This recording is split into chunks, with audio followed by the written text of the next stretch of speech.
St. Matthew 10 and 36. And a man's foes shall be they of his own household. None. Alright? They even of his own household, man. Because why? When it's all said and done, the Lord hath only chosen a small few. Alright? What does the scripture say? 2 of a family, 1 of a city. Alright? So when you coming into this truth, that's one of the core things you're gonna lose in this life, man.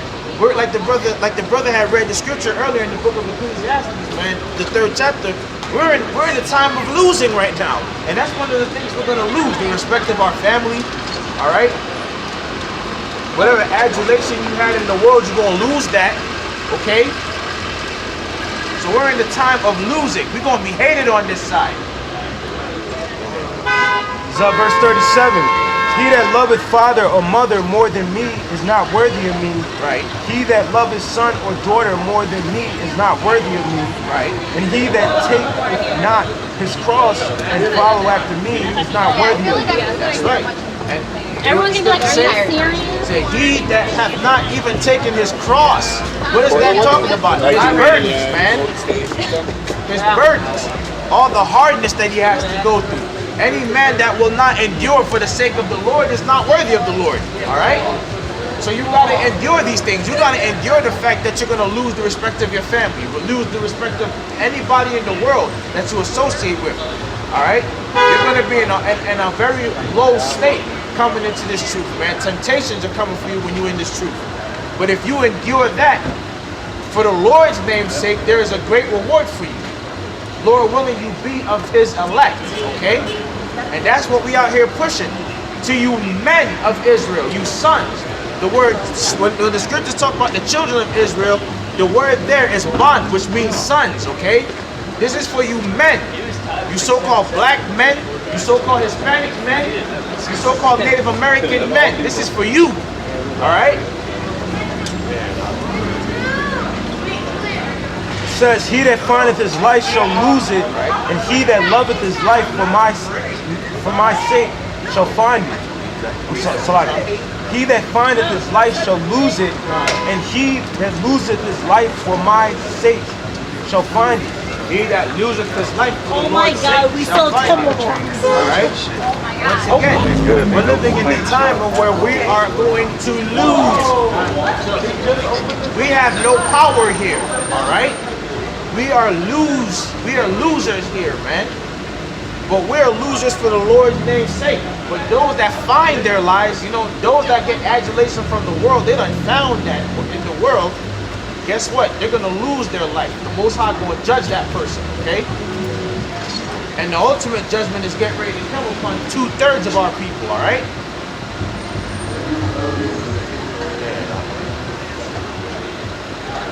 He that receiveth you receiveth me, and he that receiveth me receiveth him that sent me. Read that one more time. It says, he that receiveth you receiveth me, Right. and he that receiveth me receiveth him that sent me. So those that hear this truth and adhere to it and believe in it, guess what? You received us. And through receiving us, the men out here pushing this word, you receive who? Yahweh Shai. And once you've received Yahweh Shai, guess what? You just received the intermediator between the Most High and men. If you're the Lord's friend, if you're the friend of Yahweh Shai, then guess what that means? You've received the Most High power himself. Alright? But as the scriptures have said, all things are given unto Yahweh Shai, man, to rule over. This day has he been given all things of the Father. So if thou art a friend of the Son, then you have been received of the Father, all right? It says, verse 41, he that receiveth a prophet in the name of a prophet shall receive a prophet's reward, and he that receiveth a righteous man in the name of a righteous man shall receive a righteous man's reward. And whosoever shall give to drink unto one of these little ones a cup of cold water only, in the name of a disciple, verily I say unto you, he shall in no wise lose his reward. Why? Because he has received of the Father. Why? Because he has received of the Son. This is how it works, okay? So all ye sons, whatever lot that you have, man, that's what you hold, adhere to. All right? So that Lord willing, you are that elect, you are received of the Son, and which you are received of the Father. That's what this is about. Receive a mercy from the Most High through the Son, the mediator between men and the Most High. It says, Okay, wait, so you know how cool that- Ecclesiastes chapter 3, verse 7. It says, a time to rent and a time to sow, a time to keep silence and a time to speak. Kinda. Right now we're in the time to speak. Okay?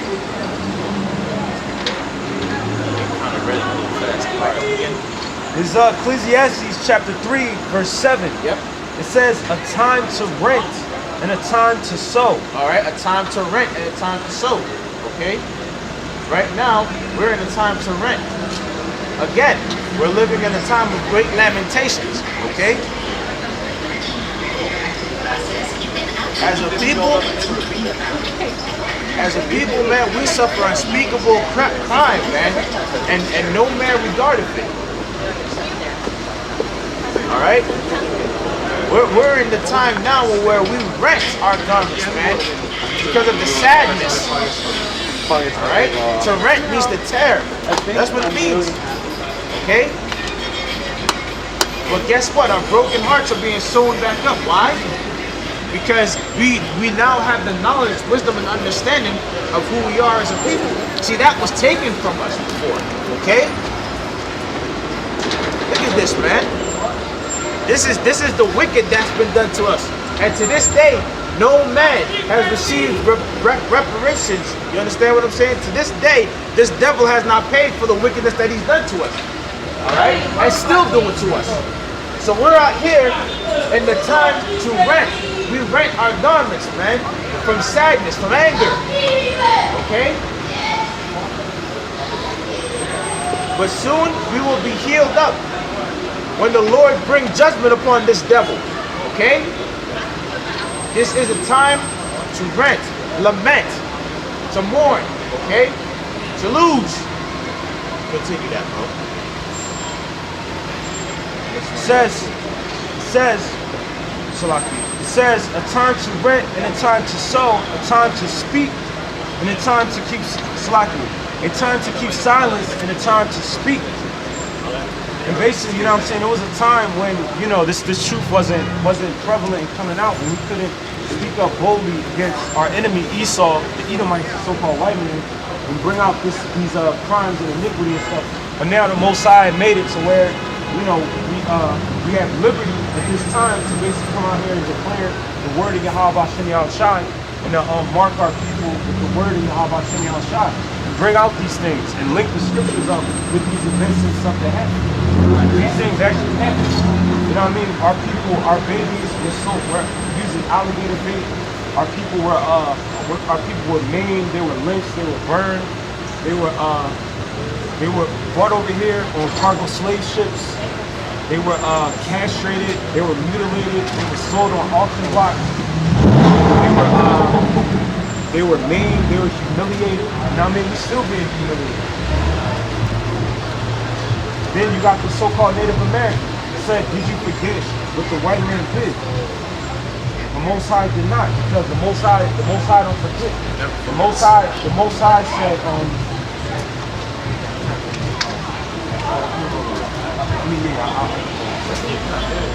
go hand join in hand, the wicked shall not be unpunished. So what does that mean? Go hand join in hand, the wicked shall not be unpunished. So that means that the people that did these things to these people, they're gonna have to pay one day. The people, they gave them smallpox, they put them on reservations, they stole their land, put them on reservations, and they're sitting up here walking up and down the streets, put concrete streets.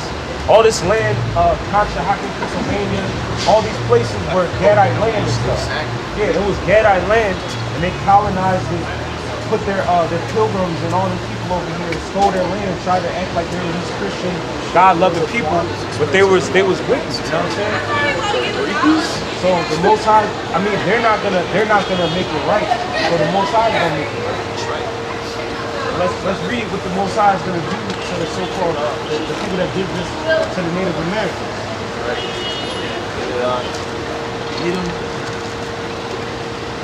And let's see a scripture that's going to say that this ain't going to happen. This is Revelations 13:9. If any man have an ear, let him hear. He that leadeth into captivity shall go into captivity. He that killeth with the sword must be killed with the sword. Here is the patience and the faith of the saints. So we're not these people, the so-called African Americans led into captivity. Were not they sold on auction block? Were not they brought over here on the those slave ships and all that, and made to work for free for years, for hundreds of years? Were they not humiliated? Were they not raped, robbed of their language, their culture, their God, their spirituality? So it says, he that leadeth into captivity shall go into captivity. Yeah. Who led these people, the so-called African Americans, into captivity?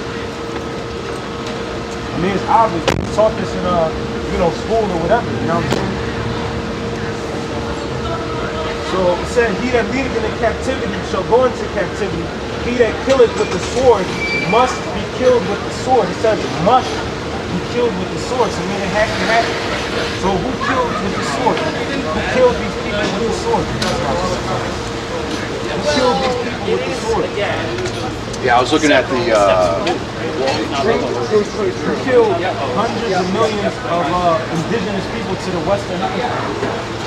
None other than the so-called white Esau, Edom.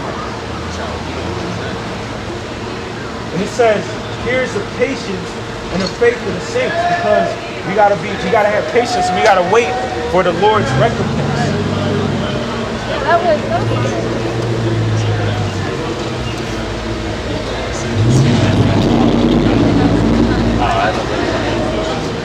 Second Thessalonians chapter 1 verse 6.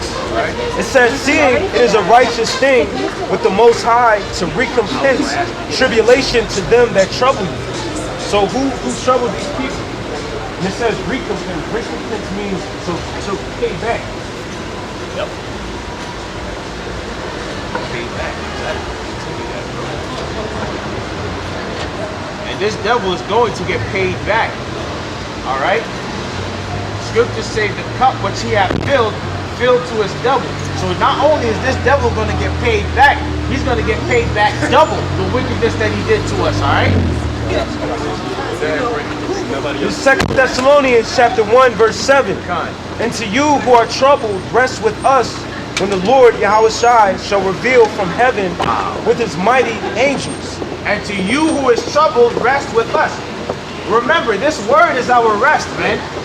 This is what we're out here telling you, so-called blacks, Hispanics, and Native Americans. Rest with us, okay? This is for you.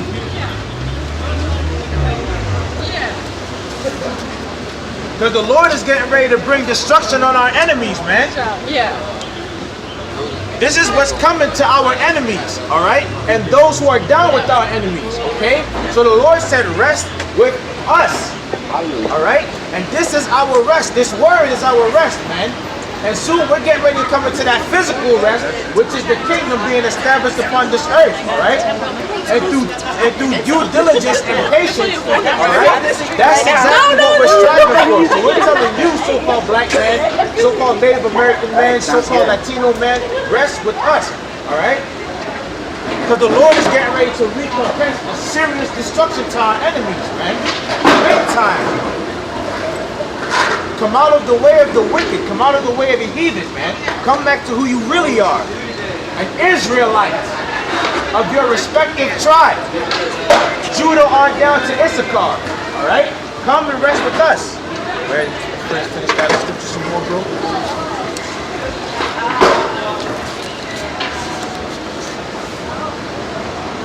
In 2 Thessalonians chapter 1 verse 8, it says, in flaming fire, taking vengeance on them that know not Yahweh, and that obey not the gospel of our Lord Yahushua Hamashiach. It says, who shall be punished with everlasting destruction from the presence of the Lord and from the glory of his power. It says, when he shall come to be glorified in his saints and to be admired in all them that believe, because our testimony among you was believed in that day. So it says, in flaming fire, taking vengeance on them that know not Yahweh and that obey not the gospel of our Lord Yahweh Shai. And that's talking about, you know, basically the 2/3 of our people and the wicked. You know what I'm saying? The Most High is gonna destroy them. Like you got that sign, the destruction of Babylon. That's gonna be their destruction.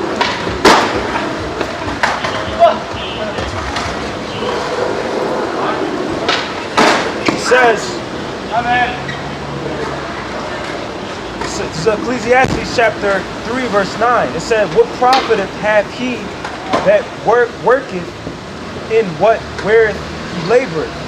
I have seen the travail which the Most High have given to the sons of men to be exercised in it. He had made everything beautiful in his time. Also he hath set the world in their heart, so that no man can find out the work that the Most High maketh from the beginning to the end. I know that there is no good in them, but for a man to rejoice and to do good in his life. And also that every man should eat and drink and enjoy the good of all his labor, is the gift of Yahweh.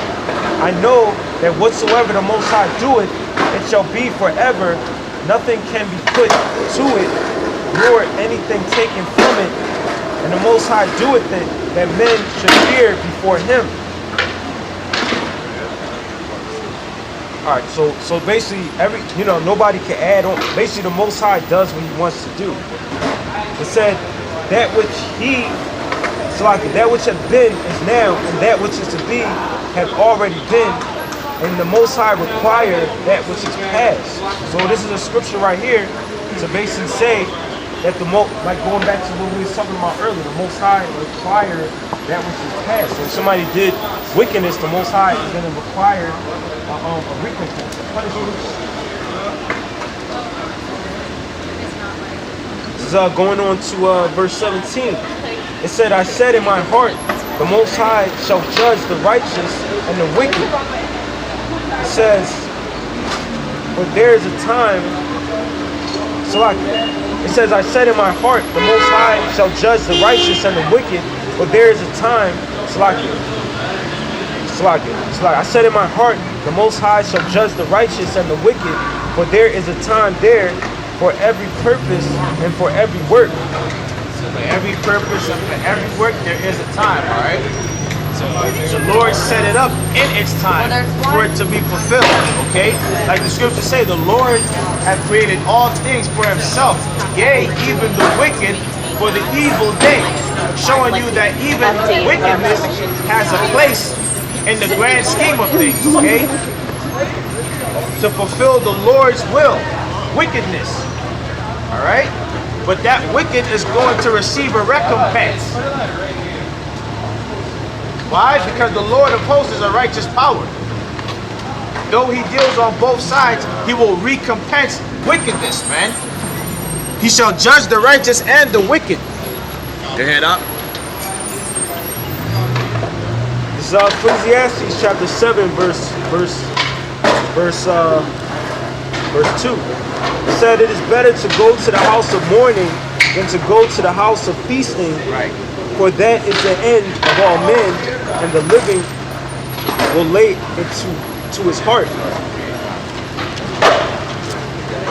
It said it is better to go to the house of mourning. Especially these days.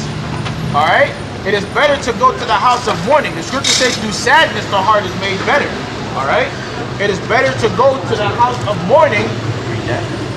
It is better to go to the house of mourning than to go to the house of feasting. Than to go to the house of feasting. Okay?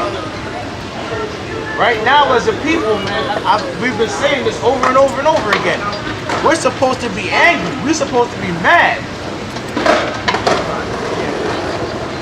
All right?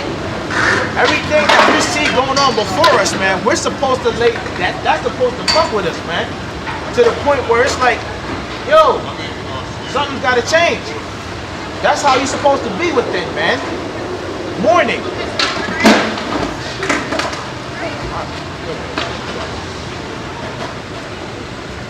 It says sorrow is better than laughter, but by the sadness of the countenance, the heart is made better.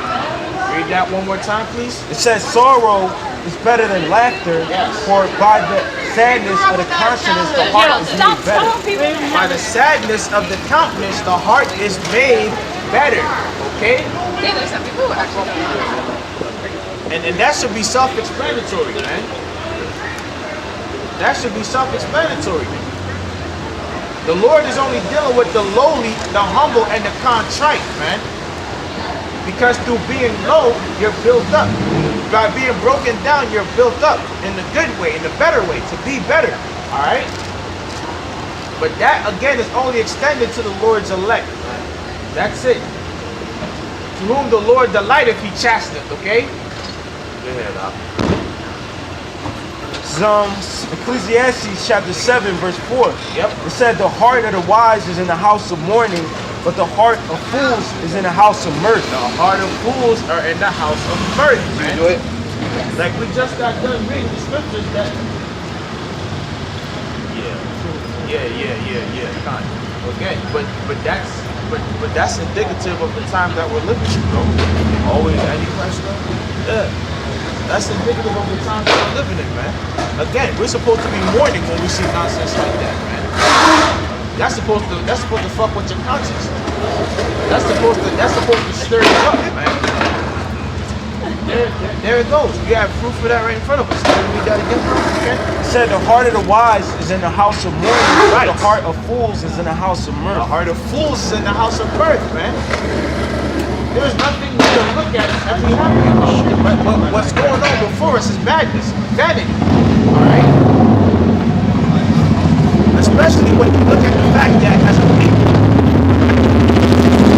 we're in this low state, we're in this base state, man, of being. And we're underneath the basis of all people, man. The basis of all men, according to the Bible. We should be mourning.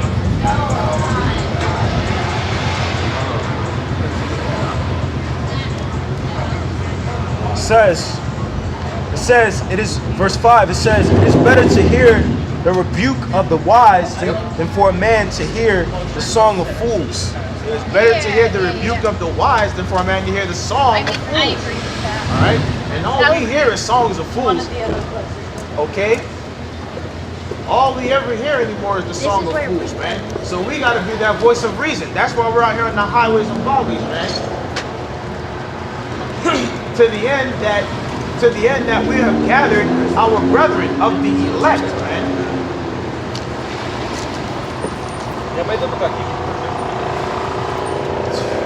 The songs of fools is everywhere. Okay?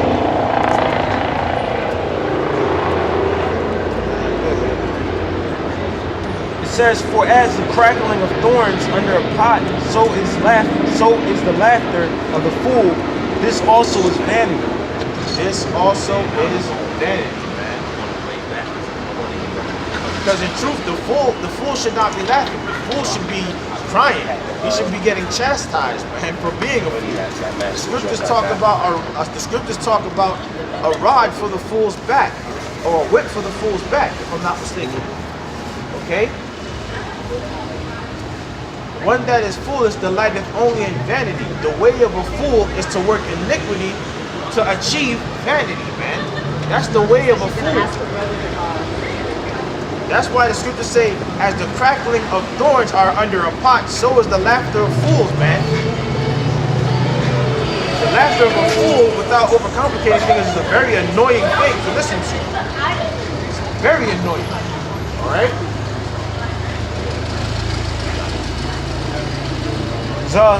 Ecclesiastes 7 and 7. Surely oppression maketh the wise man mad, and a gift destroyeth the heart. Self-explanatory. Alright? Truly oppression maketh a wise man mad. And all we ever see out here anymore is oppression, man. Especially when you look at the simple fact that, well, what does the scripture say? Folly is set in great dignity. Okay? Because all we see before us is folly, man.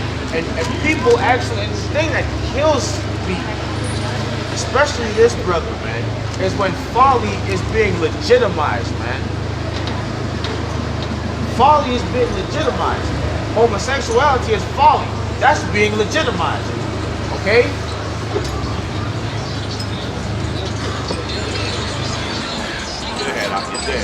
It's Ecclesiastes chapter 10, verse 6. Folly is set in great dignity, and the rich sit in low place. God, folly is set in great dignity, man, and the rich sit in low place, man. Again, homosexuality. That's folly. Killing your own brethren, killing soldiers in your own army, that's folly, man. The love of these so-called riches, man, especially these FRNs, man, that's folly. All of these things are folly, man, and it's set in great dignity in these times. Everywhere you look is folly. It says, I've seen servants upon horses and princes walking as servants upon the earth. Nando's. That's talking about us because we're Israelites, but we're walking as servants on the earth, like you know, the sign we keep bringing out, right? This is talking about how we're servants because we're underneath our oppressors, you know what I'm saying? Like I said earlier, you know what I'm saying? He was slaves, we still are slaves. This day we are in our captivity. Yeah, we slaves to the Ishmaelites, the Hamites, the Edomites. Close to the evening. So it says, I've seen servants upon horses and princes walking as servants upon the earth. So like, I'm sorry. I have seen servants upon horses and princes walking as servants upon the earth. So like, I mean, the servants is talking about the Edomites. It's a picture where you got, I forget what it's called or where it's at, but it has so-called Negro, and it has the Native American basically walking on the side and the Edomites on the horse because the horse represents a position of power. So it says, I have seen servants upon horses and princes walking as servants upon the earth. Like the movie The Django, in the beginning, you've seen the Israelites walking, being all chained up. I told Teresa, I'm like, never were young. She's like, yeah, he was on a horse. You know, we're not supposed to be in that. We're not. We're royalty. The scriptures say that Israel is a royal priesthood. So, but this is our position now as a result of us transgressing the Lord's law, statutes, and commandments.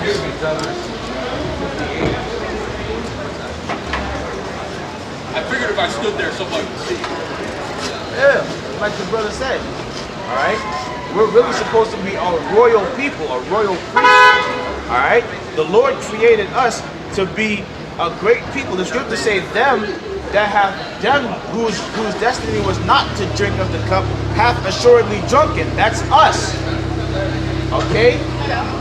We are the people that were not to drink of the cup, but we have assuredly drunk it. We went into captivity under all these different nations. Hell, we're still in captivity now. Okay? We had our identity stripped from us. We had our language stripped from us. We had our culture, period, stripped from us, man. We have assuredly drunken of that cup. Okay? And to this day, we are still underneath that same paradigm. Okay? I really appreciate your support. and that's what he said. Oh, he's like, he's a guy.